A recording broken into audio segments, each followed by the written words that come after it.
in France, who is with us today, has been appointed our permanent representative to UNESCO. It was in 2006 that we were honored to host Mr.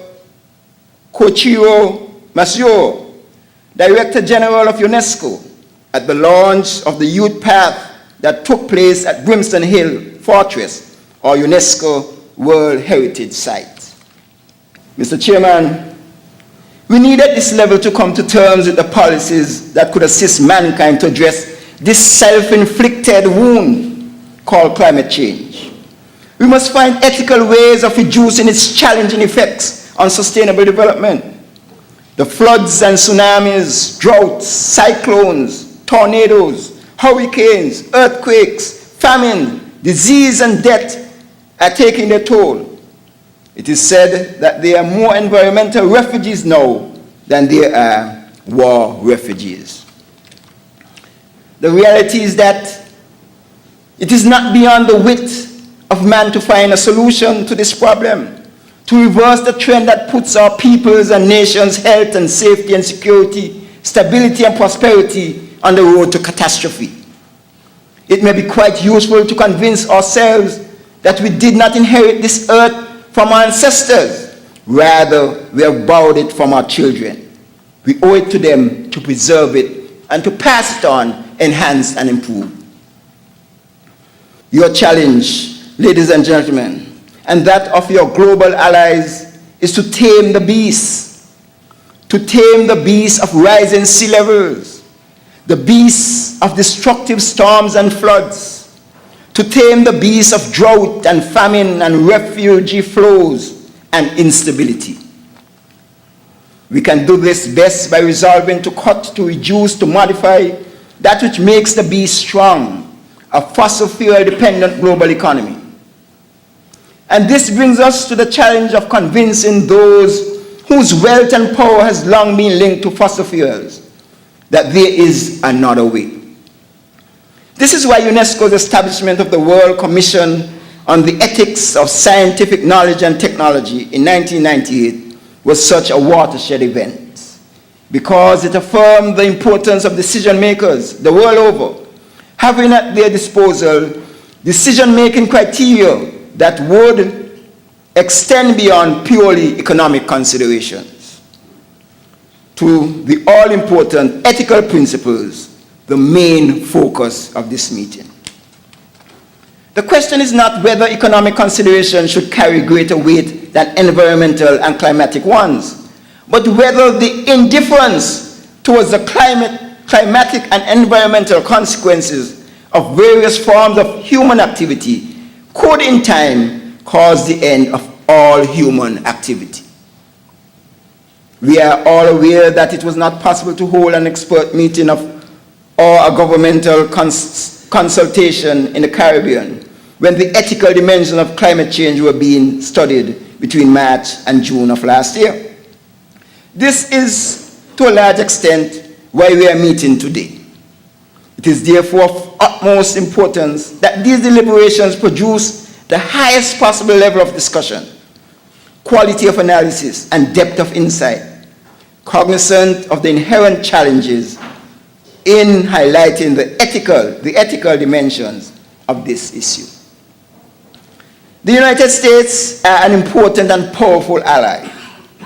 Happens to be one of the world's highest fossil fuel emissions emitters. It accounts for 6% of the world's population and 22% of the world's emissions.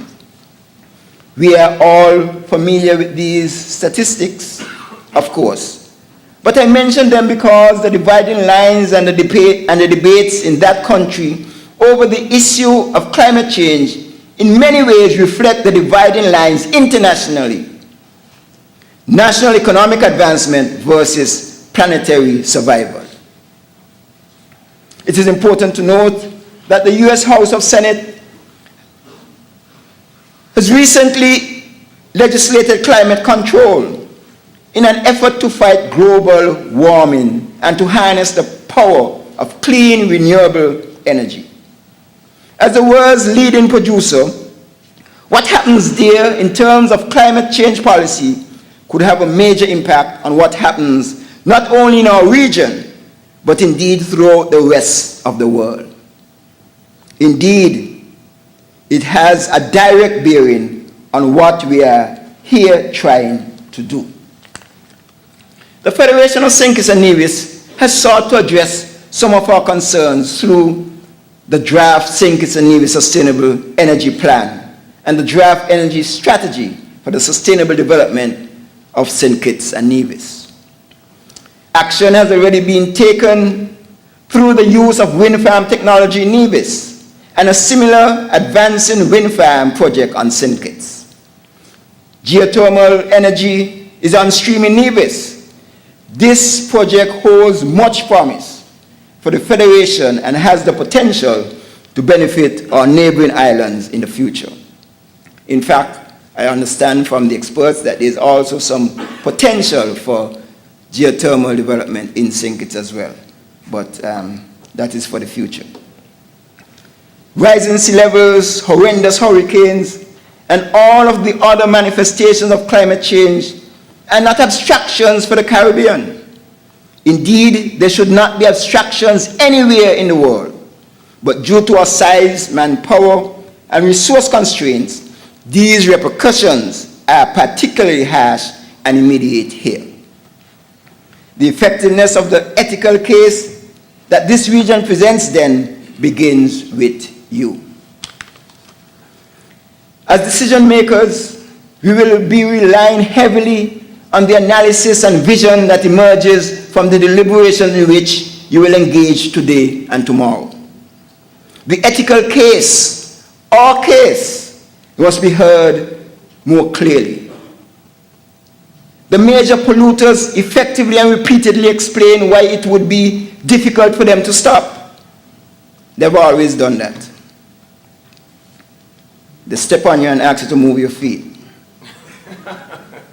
And incredibly, in our discussions of this issue, we often focus on and repeat the reasons the polluters give as to why it would be difficult for them to change the status quo.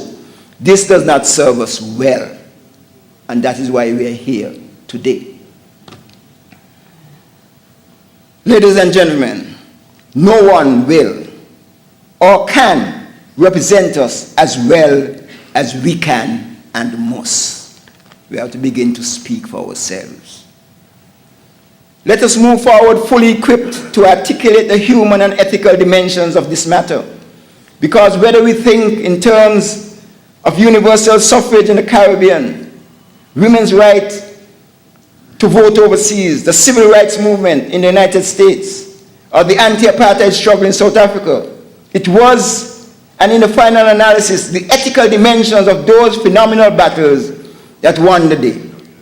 And it is the ethical dimensions of climate change debate which, through your efforts and the efforts of your allies worldwide, must be brought front stage.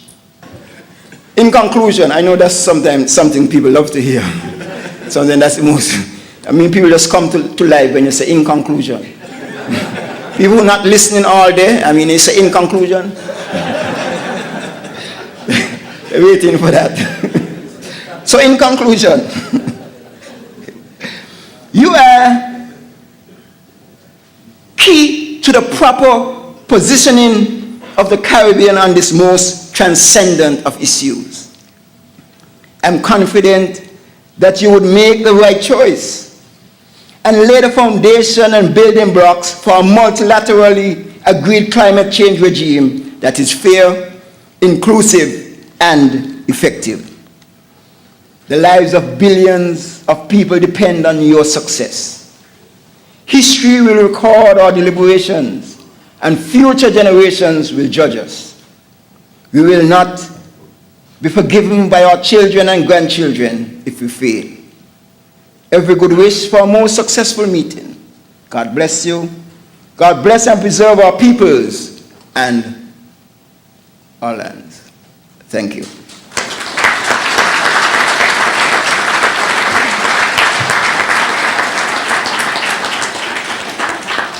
Thank you very much, Mr. Deputy Prime Minister. Now we will call on Mr. Antonio Maynard, Secretary General of St. Kitts and Nevis National Commission for UNESCO, for the vote of thanks. Thank you very much, Mr. Chairman. And in conclusion, thanks to everybody. A pleasant good morning to everyone once again. At this point, I am indeed pleased to present a brief word of gratitude to some very important officials and organizations who have played a key role thus far, not only for their participation at this impressive opening ceremony, but their involvement in the organization of this meeting. Mr. Chairman, please allow me to adopt the very appropriate and extensive protocol that was already established. On behalf of the St. Kitts and Nevis National Commission for UNESCO and the government of St. Kitts and Nevis, it is my humble duty to express sincere appreciation to the distinguished high officials and esteemed excellencies who have spoken so well this morning at this auspicious opening ceremony. The speakers have indeed enlightened and sensitized us to the impact of the phenomenon of climate change, and especially as it relates to ethical principles, which continues to impact on the economies, communities, and people of small islands, developing states. They have identified specific ethical challenges in the areas of science, mitigation, and adaptation as a basis for putting in place and setting the agenda for the ensuing debates to take place over the next 2 days. Hopefully, as a result of the outcome of this conference, we can collectively identify and implement the appropriate national and local policy actions that can be then developed and rolled out across the region, including the Caribbean, and at the global level with UNESCO expertise and support. Thanks to the Honorable Sam Conda, Deputy Prime Minister, for delivering that thought-provoking keynote address. And let me say here that Honorable Sam Conda must be commended for laying a very solid foundation for the UNESCO activities here in this country over the past 7 years.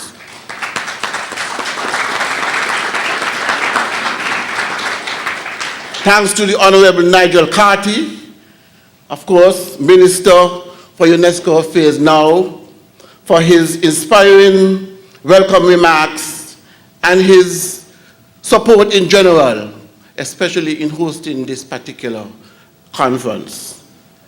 President of the UNESCO General Conference for delivering such poignant remarks. So, UNESCO Assistant Director General of the Social and Human Sciences for her captivating delivery.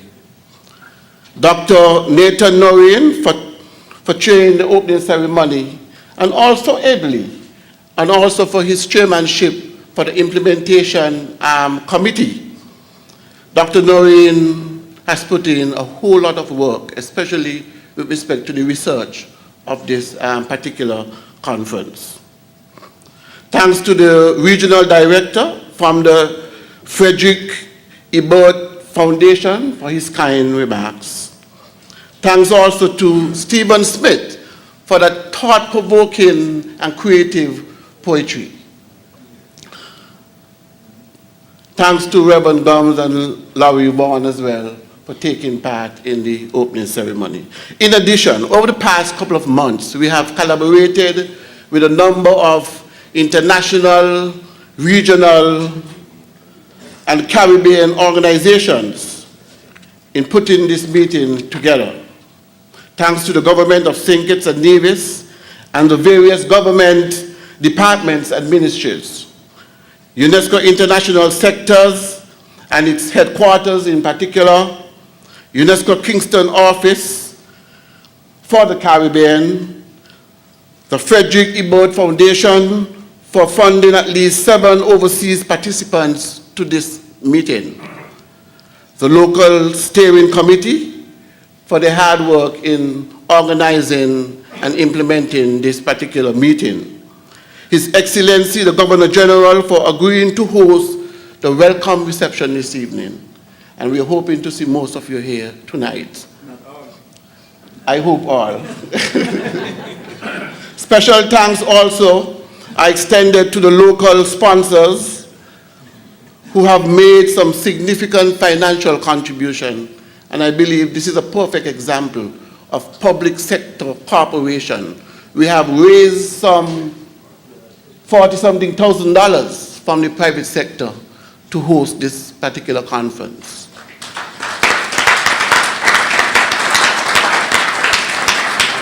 Thanks to Windsor University, Petro-Carib, Kittitian Hill, CMC Superfood Supermarket.